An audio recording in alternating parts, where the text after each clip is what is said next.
Well, students, under the unit electrolysis, we are going to take the topics electrical resistance, conductance, conductivity. For that, just like we apply Ohm's law to metallic conductors as we have read in previous classes in physics, similarly, that Ohm's law can also be applied to electrolytic conductors. बच्चे जैसे Ohm's law हमने पीछे metallic conductor के लिए पढ़ा हुआ है physics में, उसी तरह से हम वही ओम्स लॉ दे जो हमारे इस चैप्टर में इलेक्ट्रोलाइटिक कंडक्टर्स हैं उनको भी अप्लाई कर सकते हैं, जिसकी स्टेटमेंट आप जानते हैं। Potential difference across the ends of a conductor is directly proportional to current flowing at constant temperature. Similarly यहाँ पर हम कहेंगे potential difference applied across the between the two electrodes is directly proportional to current flowing, that is we जो क्या है potential difference है और किसको डायरेक्टली प्रोपोर्शनल कर रहा है वो आई जो क्या है करंट इन एम्पियर्स है। अगर हम जहाँ पर जैसे उसमें कांस्टेंट लेते हैं ओम्स लॉ में, वही जहाँ पर कांस्टेंट होगा V equal to I R, where R क्या है, R is constant of proportionality, जिसका नाम क्या है resistance. R is constant called resistance which means a force which opposes the flow of ions. जो फ्लो ऑफ इलेक्ट्रिसिटी को रोकता है वो होता है रेजिस्टेंस, वो जहाँ पर आर है। जैसे आर का यूनिट हम लेते हैं ऑलरेडी ओम, वी का यूनिट हम वोल्ट लेते हैं, आई का यूनिट एम्पियर लेते हैं। तो हम कह सकते हैं अगर 1 वोल्ट पोटेंशियल डिफरेंस होगा और 1 एम्पियर करंट होगी तो जो रेजिस्टेंस की वैल्यू है वो 1 ओम हो जाएगी। तो that means resistance offered is 1 ohm when 1 ampere of current flows under potential difference of 1 volt between two electrodes. उस टाइम जो रेजिस्टेंस ऑफर होगी उन इलेक्ट्रोड के बीच में जब 1 एम्पीयर करंट होगा और एक ही हमारा वोल्ट पोटेंशियल डिफरेंस होगा, उस टाइम जो रेजिस्टेंस होगी between the electrodes of electrolyte that will be called resistance here. Now the reciprocal of resistance is called conductance, जिसको हम सिंबल सी दे रहे हैं। तो सी क्या है 1/r, रेसिप्रोकल ऑफ रेजिस्टेंस। जैसे रेजिस्टेंस फोर्स है जो इलेक्ट्रिसिटी के फ्लो को अपोज करती है, ऐसे कंडक्टेंस जो इलेक्ट्रिसिटी के फ्लो को फेवर करती है। तो यूनिट ऑफ कंडक्टेंस क्या होगा ओम इनवर्स, क्योंकि आर का यूनिट ओम है, इसका ओम इनवर्स हो जाएगा। जी ओम का सिंबल हम लिख रहे हैं, इसको हम साइमन भी बोलते हैं बच्चे। Ohm inverse is also called siemens, so we can say that 1 siemens is 1 ohm inverse. तो जैसे बच्चे आर जो है रेजिस्टेंस जो है वो डायरेक्टली प्रोपोर्शनल करता है to the length of the conductor and inversely proportional करता है to the area of cross section of the conductor in metallic conductor. In the same manner जहाँ पर भी हम लिख रहे हैं R directly proportional to L क्या है जो लेंथ था वहाँ पर, और ए क्या है एरिया ऑफ क्रॉस सेक्शन था। लेकिन जहाँ पर हम एल को क्या लिख रहे हैं it is distance between the electrodes. जो मेटेलिक कंडक्टर में लेंथ ऑफ द कंडक्टर है वो जहाँ पर क्या है डिस्टेंस बिटवीन द इलेक्ट्रोड्स, और ए क्या है area of cross section between the electrodes. तो resistance offered by electrolytic solution is directly proportional to distance between the electrodes and inversely proportional to area of cross section between the electrodes. Area ज़्यादा होगा resistance कम होगी, और distance ज़्यादा होगा resistance ज़्यादा होगी। So we can say that this R equal to rho l upon A, जहाँ पर आर क्या है आर को हम रो प्रोनाउंस कर रहे हैं, रो इज कांस्टेंट, और जहाँ इसका नाम दिया गया है रेजिस्टिविटी, जहाँ फिर इसका दूसरा नाम दिया गया है specific resistance. So R is rho l upon A, we can say rho क्या हो जाएगा A R upon l. So rho is R A upon l. Unit of rho के लिए हम लिख रहे हैं आर का यूनिट ओम, ए एरिया का यूनिट मीटर स्क्वायर, लेंथ का यूनिट मीटर। तो हमारे पास लेफ्ट क्या रहेगा ओम रहेगा, और मीटर स्क्वायर मीटर में से मीटर एक कैंसिल हो जाएगा, एक मीटर ओम जे मीटर और स्क्वायर कैंसिल हो जाएगा, we are left with ohm metre is the S I unit of resistivity और स्पेसिफिक रेजिस्टेंस। लेकिन बच्चे we write conventional unit as ohm centimetre. हम ओम सेंटीमीटर ज़्यादा यूज़ करते हैं क्योंकि इलेक्ट्रोड्स के बीच का डिस्टेंस सेंटीमीटर में बेटर रहता है। So if we are having L means distance between the electrode जो है 1 सेंटीमीटर है और area of cross section between the electrodes 1 centimetre square है। तो हमारे पास जब ए भी 1 आ जाएगा, एल भी 1 आ जाएगा, तो रो इक्वल टू आर हो जाएगा। तो then rho equal to R means specific resistance जो है या रेजिस्टिविटी जो है वो रेजिस्टेंस के इक्वल हो जाएगी जब एरिया ऑफ क्रॉस सेक्शन भी 1 सेंटीमीटर स्क्वायर है और डिस्टेंस बिटवीन द इलेक्ट्रोड्स भी 1 सेंटीमीटर है। So specific resistance is defined as the resistance offered by electrolytic solution in which distance between the electrodes क्या है 1 सेंटीमीटर है and area of cross section भी between the electrode कितना है 1 centimetre square है। Now the reciprocal of resistivity is called conductivity और उसका दूसरा नाम क्या है स्पेसिफिक कंडक्टेंस। अगर हम रेजिस्टिविटी का रिवर्स कर देंगे, रेसिप्रोकल ले लेंगे, तो वो बन जाएगा कंडक्टिविटी जहाँ स्पेसिफिक कंडक्टेंस। उसका सिंपल लिखते हैं हम के, जिसको हम प्रोनाउंस करते हैं कापा।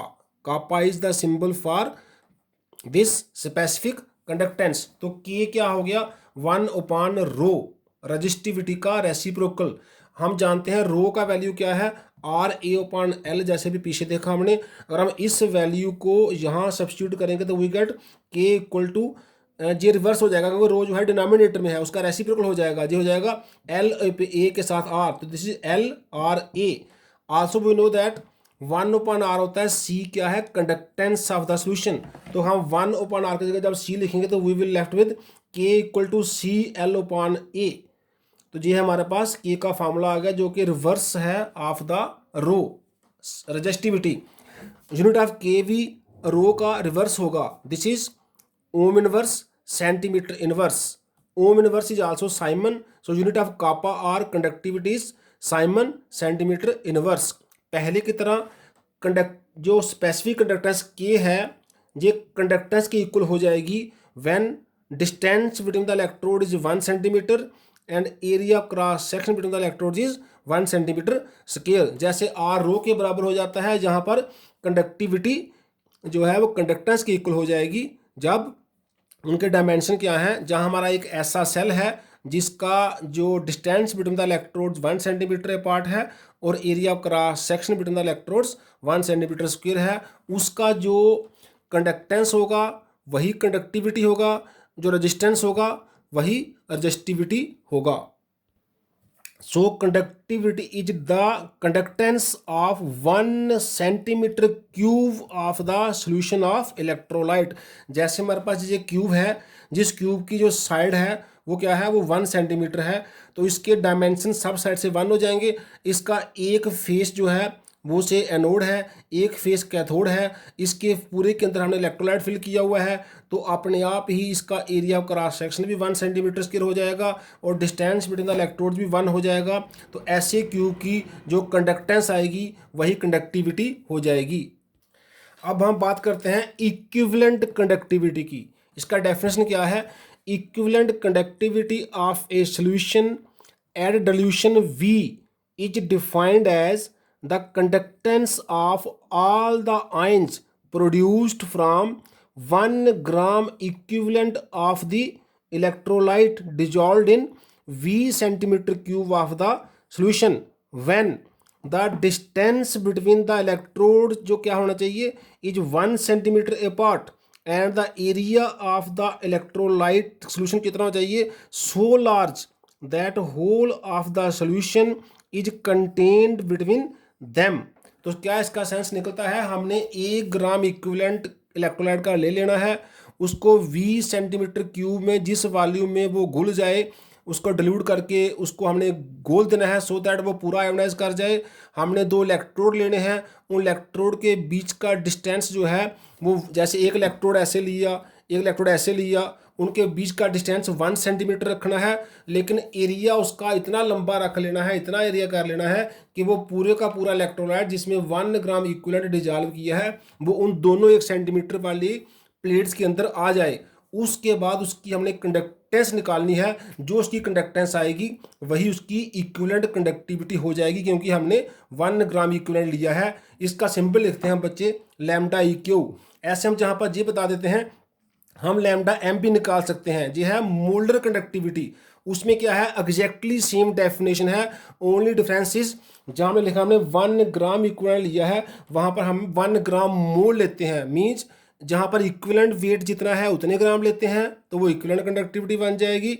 अगर हमने जितने ग्राम जैसे हमारे पास से सल्फ्यूरिक एसिड है उसका 98 ग्राम जो है 98 ग्राम उसका मोल निकालने के लिए चाहिए, तो उसका हम 98 मोलर मास लेंगे तो वो मोलर कंडक्टिविटी उससे निकलेगी। और अगर हम उसका 49 लेंगे जो उसका इक्विवेलेंट वेट है तो उसका हम 49 ग्राम लेके निकालेंगे तो वो इक्विवेलेंट कंडक्टिविटी निकलेगी। लेकिन किसी किसी में जैसे सोडियम क्लोराइड में क्या है जो मोलर मास है वही इक्विवेलेंट मास है, तो वहाँ पर जो इक्विवेलेंट कंडक्टिविटी आएगी वही मोलर कंडक्टिविटी आएगी। Only difference is equivalent conductivity में 1 ग्राम मोल लेना होता है, 1 ग्राम इक्विवेलेंट लेना होता है, और मोलर कंडक्टिविटी में 1 ग्राम मोल लेना होता है। Rest is same. रेस्ट क्या है, हमने सेंटीमीटर एक ही जो है इलेक्ट्रोड के बीच का डिस्टेंस रखना है और वॉल्यूम लेना है जिसमें वो सारा घुल जाए, और एरिया इतना ज़्यादा रख लेना है कि सारा इलेक्ट्रोलाइट उसके अंदर आ जाए। If a solution has concentration small C grams equivalent per litre, हम ऐसा भी कह सकते हैं C gram equivalent are present in 1000 centimetre cube या millilitre of the solution, then the volume of the solution contains 1 gram equivalent क्या हो जाएगा will be 1000 upon C, that is volume equal to 1000 upon C, जो क्या रखा हमने concentration रखा है। तो we can say that lambda equal to K C into 1000 upon C E Q, जो वी की वैल्यू है। तो के सी क्या हो गया 1000 upon सी ई क्यू को हम नॉर्मेलिटी भी बोलते हैं। इसलिए unit of this lambda E Q क्या बनेगा, इसका यूनिट बनेगा ओम इनवर्स, जो कि इसका यूनिट हमारा है सेंटीमीटर स्क्वायर, एक इसमें से सेंटीमीटर निकलेगा, और इक्विवेलेंट इनवर्स, तो ओम inverse centimetre square equivalent inverse इसका यूनिट बन जाएगा। ऐसे अगर हम करें जहाँ जहाँ ग्राम इक्विवेलेंट है वहाँ वहाँ पर हम मोल कर दें, जैसे फिर सोल्यूशन ऑफ कंसंट्रेशन सी जो हमने क्या लिया है मोलर कंसंट्रेशन लिया है, मोल्स पर लीटर लिया है। सी जहाँ ग्राम इक्विवेलेंट की जगह क्या लिखेंगे ग्राम मोल पर are present in 1000 centimetre cube of the solution, तब हमारा 1 gram mole will be V equal to 1000 upon C. तो हमारा जो लैम्डा ई क्यू की जगह क्या हो जाएगा, जो लैम्डा एम हो जाएगा। दैट मीन्स जहाँ नॉर्मेलिटी की जगह क्या आएगा, जहाँ नॉर्मेलिटी की जगह आ जाएगा मोलैरिटी। Rest is same. सिर्फ हमने जैसे पीछे किया था डेफिनेशन में ग्राम इक्विवेलेंट अगर लें तो वो इक्विवेलेंट कंडक्टिविटी बनती है, और ग्राम मोल लें तो मोलर कंडक्टिविटी, जहाँ मोलर मास लें तो मोलर कंडक्टिविटी बनती है। ऐसे जहाँ पर जब हम मोलर जो है कंसनट्रेशन लेंगे तो हमारी मोलर कंडक्टिविटी की जो फार्मूला है वो बन जाएगा उसी की तरह। ओनली डिफरेंस क्या होगा, जहाँ जब नॉर्मेलिटी था वहाँ आएगा मोलैरिटी, और यूनिट भी बदल जाएगी। जहाँ इक्विवेलेंट इनवर्स है जहाँ आ जाएगा mole inverse. Rest is same, that is ohm inverse centimetre square mole inverse. Ohm inverse की जगह हम साइमंड भी लिख सकते हैं। सो lambda is K C which is conductivity into 1000 upon molarity. आज के लिए इतना है बच्चे, थैंक्स।